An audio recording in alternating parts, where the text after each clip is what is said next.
왠지 모르게 지치고 사소한 일에도 짜증이 치솟는 당신. 그저 피곤한 게 아니라 번아웃의 미묘한 경고일지 모릅니다. AI는 방대한 데이터를 통해 우리가 무심코 지나쳤던 번아웃의 새로운 신호들을 밝혀냈습니다. 잠 못 드는 밤, 이유 없는 통증, 사람들과의 거리감, 이 모든 변화가 당신의 몸과 마음이 보내는 절규일 수 있습니다. 개인을 넘어 조직 전체를 무너뜨리는 번아웃. 과연 우리는 이 보이지 않는 그림자에서 벗어날 수 있을까요? 지금부터 AI와 함께 당신의 삶을 잠식하는 번아웃의 숨겨진 실체를 추적합니다. AI가 밝혀낸 놀라운 통찰로 당신을 올가맨 번아웃의 굴레를 끊을 해법을 모색합니다. 어제도 야근을 했고, 오늘도 커피 한 잔으로 버티고 있는데, 그럼에도 왠지 모르게 내가 번아웃인지 아닌지 잘 모르겠다는 느낌? 혹시 받아본 적 있으신가요? 번아웃이라고 하면 대부분 이런 장면을 떠올리죠. 아침에 눈을 떠도 일어나기 싫고, 일을 해도 아무것도 안 되는 것 같고, 그냥 모든 게 다 귀찮아지는 새. 맞아요. 그게 번아웃의 대표적인 모습이긴 한데, 사실 번아웃은 훨씬 더 교묘하게, 훨씬 더 다양한 방식으로 우리 삶 속에 파고들어요. 최근 AI 기술이 수많은 사람들의 행동 패턴과 신체 반응 데이터를 분석하면서 흥미로운 사실들이 밝혀지고 있어요. 우리가 전혀 번아웃과 연결짓지 못했던 일상의 작은 변화들. 예를 들면 갑자기 늘어난 짜증이라든가, 잠을 자도 개운하지 않은 느낌, 혹은 점심 메뉴 하나 고르는 것조차 버거운 그 감각이 사실은 번아웃이 보내는 경고 신호일 수 있다는 거예요. 이 영상을 보시는 분들 중에 지금 이 순간에도 스스로 괜찮다고 다독이면서 버티고 있는 분들이 분명히 계실 거라고 생각해요. 그래서 오늘은 AI가 데이터를 통해 새롭게 밝혀낸 번아웃의 의외의 신호들을 하나씩 짚어보면서 우리가 미처 알아차리지 못했던 내 몸과 마음의 이야기를 함께 들어보려고 해요. 그럼 번아웃이 실제로 어떤 모습으로 우리 앞에 나타나는지 지금부터 차근차근 살펴볼게요. 번아웃이라는 단어 자체는 이미 많이들 들어보셨을 텐데요. 정확히 어떤 상태를 말하는 건지 한번 짚고 넘어가는 게 좋을 것 같아요. 번아웃은 단순히 피곤한 상태가 아니에요. 오랜 시간 동안 과도한 스트레스와 업무 압박에 시달리면서 정신적, 감정적, 신체적 에너지가 모두 고갈되어 버린 상태를 말하는 거거든요. 쉽게 말하면 배터리가 완전히 방전된 것과 비슷한 상태라고 보시면 돼요. 현대 사회에서 번아웃은 특히 직장인들 사이에서 굉장히 흔하게 나타나고 있어요.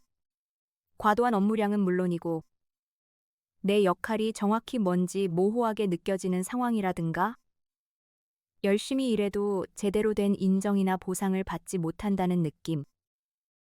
이런 것들이 쌓이고 쌓여서 결국 번아웃으로 이어지는 경우가 많거든요. 거기다 스마트폰과 메신저 덕분에 퇴근 이후에도 업무 연락이 끊이지 않는 환경이 되다 보니 진정한 의미의 휴식을 취하기가 점점 더 어려워지고 있는 것도 사실이에요. 그런데 흥미로운 건 번아웃을 겪고 있는 사람들 상당수가 스스로 번아웃이라는 걸 인지하지 못한다는 점이에요. 그냥 요즘 좀 힘드네, 피곤하네 하고 넘기는 경우가 많은 거죠. 이 부분이 번아웃을 더 위험하게 만드는 이유이기도 해요.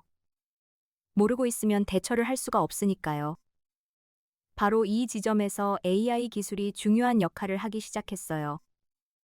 AI는 방대한 양의 데이터를 분석해서 인간이 쉽게 눈치채지 못하는 패턴들을 찾아내는 데 뛰어난 능력을 발휘하거든요.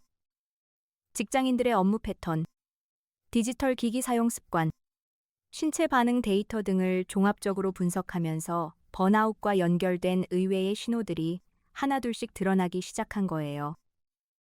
그 중에서 가장 많은 사람들이 놀라워하는 신호 중 하나가 바로 짜증의 증가예요. 번아웃하면 무기력함을 먼저 떠올리는 분들이 많은데 사실 번아웃 초기에는 오히려 예민함과 짜증이 먼저 올라오는 경우가 굉장히 많아요.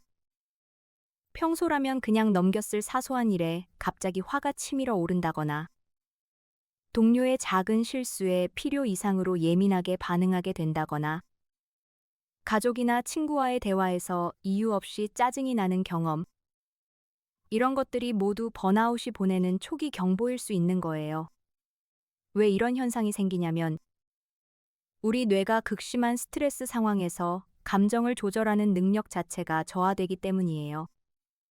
평소에는 자연스럽게 걸러졌던 자극들이 필터 없이 그대로 감정으로 터져 나오는 거죠. 그래서 스스로도 왜 이렇게 예민해졌지? 하고 의아해하는 경우가 많은데 그 의아함 자체가 이미 번아웃의 신호일 수 있다는 거예요. 수면 문제도 번아웃의 중요한 신호 중 하나예요. 그런데 여기서도 의외의 부분이 있어요. 번아웃이라고 하면 너무 지쳐서 쓰러지듯 자는 모습을 상상하기 쉬운데 실제로는 오히려 잠을 잘 못 자는 경우가 훨씬 더 많거든요. 밤에 누웠는데 머릿속에서 온갖 생각이 멈추지 않는다거나 겨우 잠이 들었다가도 새벽에 자꾸 깨어나거나 충분히 잔 것 같은데 아침에 일어나면 전혀 개운하지 않은 느낌. 이런 수면의 질 저하가 번아웃과 밀접하게 연결되어 있어요. 잠을 제대로 못 자면 몸과 마음이 회복될 시간을 갖지 못하니까 번아웃은 더 빠르게 깊어지는 악순환이 만들어지게 되는 거죠. 그리고 이 수면 문제는 다음 날의 업무 집중력과 감정 조절 능력에도 직접적인 영향을 미치기 때문에 짜증이 늘어나는 현상과도 서로 연결되어 있어요. 번아웃의 신호들은 이렇게 서로 맞물리면서 점점 더 깊은 구렁텅이로 우리를 끌어들이는 경향이 있어요. 신체적인 증상들도 빼놓을 수 없어요. 이 부분이 특히 많은 분들이 번아웃과 연결짓지 못하는 신호인데요. 특별한 이유 없이 두통이 자주 생긴다거나, 소화가 잘 안 되고 위장이 불편한 느낌이 반복된다거나, 목이나 어깨가 만성적으로 뻣뻣하고 아픈 느낌이 계속된다면, 이건 역시 번아웃이 몸을 통해 보내는 경고일 수 있어요. 우리 몸과 마음은 사실 완전히 분리되어 있지 않아요. 정신적인 스트레스가 극에 달하면 몸이 그 신호를 대신 보내기 시작하거든요. 이를 심신의학에서는 신체화 반응이라고 부르는데, 번아웃 상태에서는 이런 신체적 증상들이 반복적으로 그리고 설명하기 어려운 방식으로 나타나는 경우가 많아요. 병원에 가도 딱히 이상이 없다는 말을 듣는데 몸이 계속 불편한 상태. 혹시 그런 경험을 하고 계신 분이 있다면 번아웃의 가능성을 한 번쯤 생각해 보시는 게 좋을 것 같아요. 사회적 고립감도 번아웃의 숨겨진 신호 중 하나예요. 예전에는 친구들과의 약속이 즐거웠는데 요즘은 그냥 집에 있고 싶다거나 가족과 함께하는 시간이 오히려 피곤하게 느껴진다거나 취미로 즐기던 활동들이 더 이상 즐겁지 않고 그냥 귀찮게만 느껴지는 상태.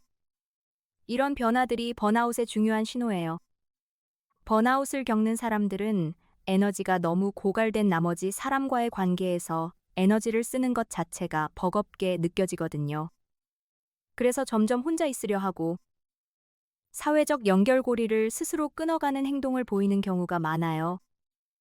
문제는 이렇게 사회적으로 고립되면 번아웃을 회복하는 데 필요한 정서적 지지를 받을 기회도 함께 줄어든다는 거예요. 그래서 이 신호 역시 매우 중요하게 봐야 해요. AI가 특히 흥미롭게 포착한 신호 중 하나는 디지털 기기 사용 패턴의 변화예요. 업무 시간 중에 온라인 쇼핑 사이트를 자꾸 들락거린다거나 소셜미디어를 아무 목적 없이 스크롤하는 시간이 급격히 늘어난다거나 유튜브 영상을 멍하니 보면서 시간을 보내는 일이 잦아지는 것. 이런 행동들이 번아웃의 신호일 수 있다는 거예요. 이런 행동들은 사실 뇌가 극심한 스트레스 상황에서 잠깐이라도 도망치려는 시도예요. 의식적으로 하는 행동이 아니라 뇌가 자동으로 자극이 적고 편안한 것을 찾아가는 거거든요. AI는 이런 디지털 행동 패턴의 변화를 데이터로 분석해서 번아웃의 초기 징후를 포착하는 데 활용하고 있어요. 생각해보면 꽤 정교한 접근이죠.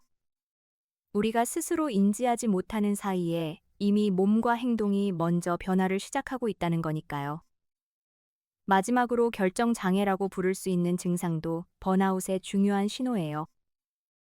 원래는 빠르게 결정을 내리던 사람이 갑자기 점심 메뉴 하나 고르는 것도 버겁게 느껴지거나 업무에서 간단한 판단을 내리는 것조차 유독 오래 걸리고 스트레스가 된다면 이것 역시 번아웃이 보내는 신호일 수 있어요. 번아웃 상태에서는 뇌의 인지 기능 자체가 저하되기 때문에 평소에는 아무렇지 않게 처리하던 결정들이 갑자기 엄청난 에너지를 요구하는 것처럼 느껴지게 되거든요. 식습관의 변화도 비슷한 맥락이에요. 평소보다 훨씬 많이 먹게 된다거나 반대로 입맛이 뚝 떨어져서 밥을 거르는 날이 많아진다거나 특히 단 음식이나 자극적인 음식에 대한 욕구가 갑자기 강해지는 것도 번아웃과 연결된 신호일 수 있어요. 스트레스 호르몬이 식욕 조절 시스템에도 영향을 미치기 때문이에요. 이렇게 나열해 놓고 보면 번아웃이라는 게 정말 우리 삶의 구석구석에 다양한 방식으로 모습을 드러낸다는 걸 알 수 있어요. 짜증, 수면 장애, 신체, 사회적 고립, 디지털 과몰입, 결정 장애, 식습관 변화까지. 이 중에서 지금 나에게 해당되는 게 하나라도 있다면 그냥 넘기지 말고 한 번쯤 진지하게 내 상태를 들여다보시길 권해드려요. 번아웃은 사실 개인의 문제로만 끝나지 않아요.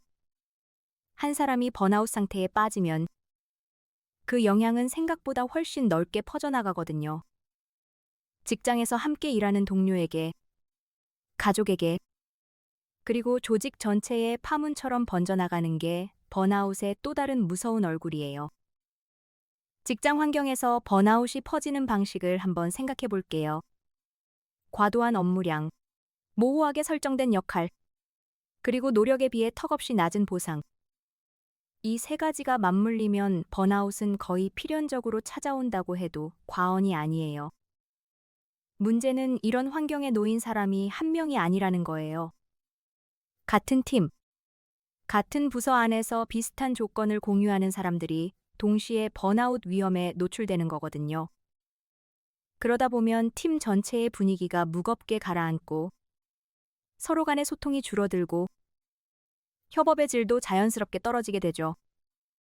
실제로 번아웃을 경험하는 직원이 늘어날수록 조직 전체의 생산성이 눈에 띄게 하락한다는 건 이미 여러 연구를 통해 확인된 사실이에요. 단순히 개인이 일을 덜하는 차원이 아니라 창의성이 사라지고 문제 해결 능력이 떨어지고 실수가 늘어나는 방식으로 조직 전체에 영향을 미치게 되는 거예요. 그리고 이 과정에서 번아웃을 겪는 사람들은 종종 자신이 문제라고 자책하게 되는데 사실 많은 경우 개인보다는 구조적인 문제가 더 크게 작용하고 있다는 점을 기억해야 해요. 여기서 제가 한 가지 솔직하게 말씀드리고 싶은 게 있어요. 번아웃을 단순히 의지력의 문제나 나약함의 표시로 보는 시각이 아직도 많은데 이건 정말 위험한 오해예요. 번아웃은 지속적인 스트레스에 장기간 노출되었을 때 우리 뇌와 몸이 보내는 과부하 신호예요. 의지가 강하다고 피할 수 있는 게 아니고 오히려 너무 열심히 하려는 사람들에게 더 자주 찾아오는 경향이 있거든요. 그러니까 번아웃을 느낀다고 해서 스스로를 탓하지 않으셨으면 해요. AI 기술이 번아웃 감지에 활용되기 시작한 배경도 바로 여기에 있어요. 사람이 스스로 자신의 상태를 인지하고 도움을 요청하기까지는 상당한 시간이 걸리고 그 사이에 상태가 더 악화되는 경우가 많아요. 그래서 AI는 사람의 행동 데이터를 분석해서 당사자가 미처 알아차리기 전에 번아웃의 초기 신호를 포착하려는 거예요. 업무 시스템에서의 로그인 패턴, 이메일 응답 속도, 회의 참여도 같은 데이터들이 AI 분석의 재료가 될 수 있어요. 이런 데이터들을 종합적으로 분석하면 표면적으로는 멀쩡해 보이는 사람도 내부적으로는 이미 번아웃 직전 상태에 있다는 걸 감지할 수 있다는 거죠. 물론 이런 AI 활용 방식에 대해서는 개인정보 보호나 감시 우려 같은 논란도 존재해요. 직원의 행동 데이터를 수집하고 분석하는 것이 과연 어디까지 허용되어야 하는가? 이 데이터가 직원을 돕기 위해 쓰이는 건지 아니면 반대로 평가와 통제의 도구가 되는 건지에 대한 논의는 여전히 진행 중이에요. 기술이 발전할수록 이런 윤리적 질문들도 함께 깊어지는 거거든요. 그래서 AI를 번아웃 감지에 활용하는 방식이 실제로 사람을 위한 방향으로 설계되고 운용되어야 한다는 점은 아무리 강조해도 지나치지 않아요. 그렇다면 번아웃을 예방하기 위해 조직 차원에서 할 수 있는 건 뭐가 있을까요? 가장 근본적인 건 역시 업무 환경 자체를 바꾸는 거예요. 업무량이 한 사람이 감당할 수 있는 수준을 넘어서지 않도록 조율하고, 각자의 역할과 책임을 명확하게 정의하고, 노력에 걸맞은 보상과 인정이 이루어지는 문화를 만드는 것이 핵심이에요. 이게 말처럼 쉽지 않다는 건 알지만, 이런 구조적인 변화 없이 개인에게만 번아웃을 극복하라고 요구하는 건 근본적인 해결책이 될 수 없어요. 개인 차원에서도 할 수 있는 것들이 있어요. 우선 자신의 한계를 인정하고 표현하는 것부터 시작해야 해요. 더 이상 못하겠다는 신호를 무시하고 계속 밀어붙이는 것이 번아웃을 심화시키는 가장 흔한 패턴이거든요. 업무와 휴식의 경계를 의식적으로 만들고 지키는 것도 중요해요. 퇴근 후에도 업무 메시지를 계속 확인하거나 주말에도 일 생각을 떨치지 못하는 패턴이 지속되면 회복할 시간 자체가 사라지는 거니까요. 디지털 기기와의 거리를 의도적으로 두는 시간을 만드는 것도 뇌에 진짜 휴식을 주는 방법 중 하나예요. 수면의 중요성도 다시 한번 강조하고 싶어요. 앞서 수면 장애가 번아웃의 신호라고 말씀드렸는데, 반대로 충분하고 질 좋은 수면은 번아웃을 예방하는 가장 강력한 도구이기도 해요. 수면 중에 뇌는 낮 동안 쌓인 스트레스 물질을 청소하고, 감정을 정리하고, 인지 기능을 회복시키는 작업을 해요. 그러니까 잠을 줄여가며 더 많이 하려는 시도는 결국 번아웃을 앞당기는 지름길이 될 수 있다는 거예요. 잠을 충분히 자는 것이 게으른 게 아니라 지속 가능하게 일하기 위한 필수 조건이라는 인식의 전환이 필요해요. 사회적 연결도 번아웃 예방에서 빠질 수 없는 요소예요. 번아웃이 심해질수록 사람들은 스스로를 고립시키는 경향이 있는데, 이게 오히려 상태를 더 악화시키는 악순환을 만들어요. 신뢰할 수 있는 사람에게 지금 힘들다고 솔직하게 말하는 것, 그리고 필요하다면 전문가의 도움을 받는 것을 주저하지 않는 게 중요해요. 번아웃은 혼자 조용히 버텨야 하는 게 아니라 적절한 지원을 받으면 충분히 회복될 수 있는 상태거든요. 여기서 한 가지 더 짚고 싶은 건 번아웃 회복이 단순히 며칠 쉬는 것으로 해결되지 않을 수 있다는 점이에요. 번아웃이 깊어진 상태라면 며칠간의 휴가가 오히려 일시적인 해방감을 주다가 복귀 후 더 큰 공허함으로 돌아오는 경우도 있어요.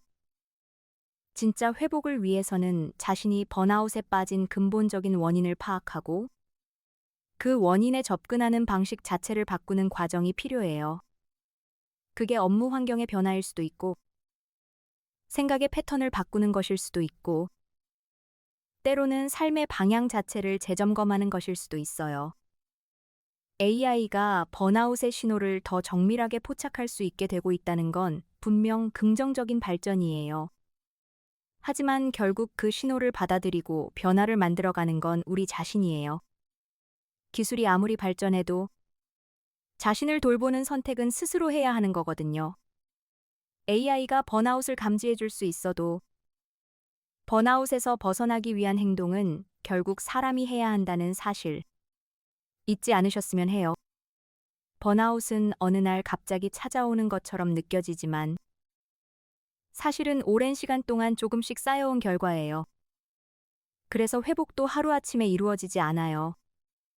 중요한 건 지금 이 순간부터 내 몸과 마음이 보내는 신호에 귀를 기울이기 시작하는 거예요. 이번 영상을 통해 AI가 포착한 번아웃의 의외의 신호들을 함께 살펴봤는데요. 짜증이 늘고 수면이 흐트러지고 신체 통증이 반복되고 사람들과 멀어지고 싶어지는 것, 그리고 작은 결정조차 버겁게 느껴지는 것까지.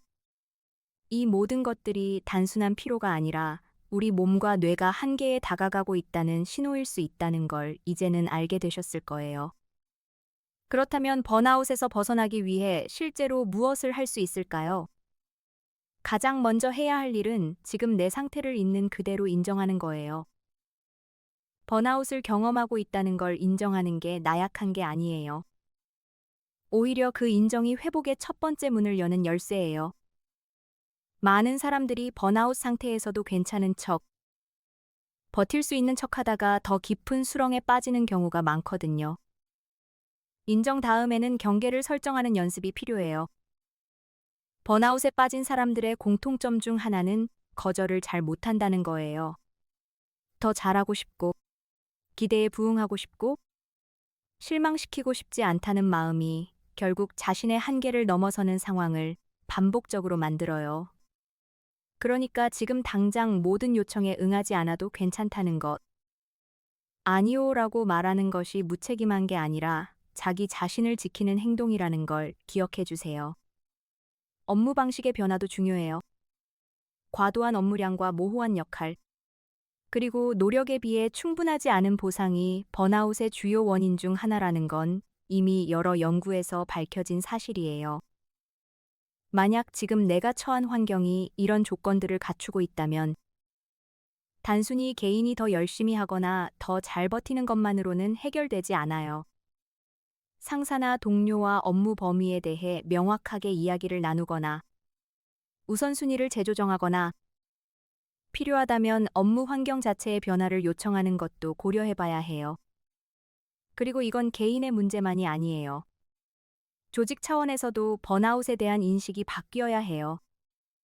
팀원이 번아웃 신호를 보이고 있을 때 그걸 눈치채고 먼저 말을 건네는 리더, 무리한 야근을 당연하게 여기지 않는 문화, 그리고 정신 건강을 위한 지원이 실질적으로 이루어지는 조직이 결국 더 오래, 더 건강하게 성과를 낼 수 있다는 걸 많은 기업들이 이제는 인식하기 시작했어요.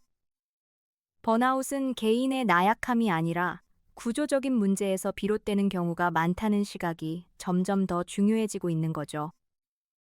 회복의 과정에서 빠질 수 없는 것 중 하나가 바로 작은 즐거움을 되찾는 거예요. 번아웃이 깊어지면 예전에는 좋아했던 것들이 더 이상 즐겁지 않게 느껴지는 무감각 상태가 오는 경우가 있어요. 이럴 때 억지로 뭔가를 즐기려고 하기보다는 아주 작고 단순한 것에서부터 다시 시작하는 게 도움이 돼요. 좋아하는 음악을 틀어놓고 잠깐 눈을 감는 것, 오랫동안 연락하지 못했던 친구에게 짧은 메시지를 보내는 것, 잠깐 밖에 나가서 바람을 맞는 것처럼요. 이런 작은 행동들이 쌓여서 서서히 감각을 되살려주거든요. 개인적으로 이 부분이 특히 중요하다고 생각하는 게 번아웃 회복의 과정에서 우리는 너무 큰 변화를 한꺼번에 이루려는 경향이 있어요. 내일부터 운동을 시작하고, 식단을 바꾸고, 명상을 하고, 독서를 하겠다고 다짐하지만 결국 그 계획 자체가 또 다른 부담이 되어버리는 거죠. 번아웃 회복은 마라톤이에요. 작고 지속 가능한 변화들을 하나씩 쌓아가는 게 결국 가장 빠른 길이에요. 또 한 가지 꼭 말씀드리고 싶은 건 전문가의 도움을 받는 것을 두려워하거나 부끄러워하지 않으셨으면 한다는 거예요. 번아웃이 깊어진 상태라면 상담사나 정신건강 전문의와 이야기를 나누는 것이 회복에 실질적인 도움이 될 수 있어요.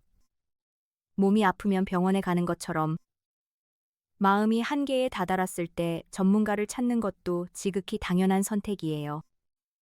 도움을 요청하는 것이 용기 있는 행동이라는 인식이 우리 사회 전반에 더 널리 퍼졌으면 하는 바람이에요. 이 영상에서 다룬 내용을 한 줄로 정리하자면 이렇게 말할 수 있어요. 번아웃은 극심한 무기력감이나 업무 효율 저하라는 명확한 신호 외에도 짜증과 수면 변화, 신체, 사회적 고립, 디지털 과몰입, 결정장애, 식습관 변화처럼 우리가 미처 번아웃이라고 생각하지 못했던 다양한 방식으로 나타나고 AI는 이런 패턴들을 데이터로 분석해 우리가 스스로 알아차리기 전에 경고를 보내줄 수 있다는 거예요. 기술이 우리에게 경고를 줄 수 있다는 건 정말 고마운 일이에요. 하지만 그 경고를 듣고 행동으로 옮기는 건 결국 우리 자신이에요. 그리고 그 행동에는 나 혼자만이 아니라 주변 사람들을 향한 따뜻한 시선도 포함돼요. 가까운 사람이 요즘 유독 예민해 보이거나 자꾸 피곤하다고 하거나 예전과 다르게 사람들을 피하는 것 같다면 그냥 지나치지 말고 한번 말을 건네보세요. 괜찮아? 라는 짧은 한마디가 누군가에게는 번아웃의 늪에서 빠져나오는 첫 번째 손잡이가 될 수 있거든요. 우리 모두는 지금 이 순간에도 각자의 자리에서 최선을 다하고 있어요. 그 노력이 번아웃이라는 형태로 몸과 마음에 쌓이기 전에 오늘 이 영상이 작은 쉼표가 되었으면 해요. 자신을 돌보는 것은 사치가 아니라 더 오래 더 건강하게 살아가기 위한 가장 현명한 투자예요. 오늘도 수고 많으셨고 부디 자신에게 조금 더 너그러워지시길 바랍니다.